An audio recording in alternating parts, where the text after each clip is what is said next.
அது எப்படி அந்த கல்யாண வீட்டு ரசம் மட்டும் டேஸ்ட் சூப்பராக இருக்கேன்னு நம்மள நிறைய பேர் யோசிப்போம்ல. இந்த மாதிரி ட்ரை பண்ணி பாருங்கள்.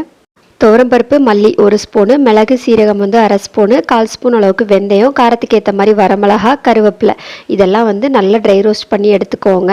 இது ஆறுனதுக்கப்புறமா மிக்சர் ஜாரில் மாற்றிட்டு இந்த மாதிரி நல்லா அரைச்சி எடுத்துக்கணும்.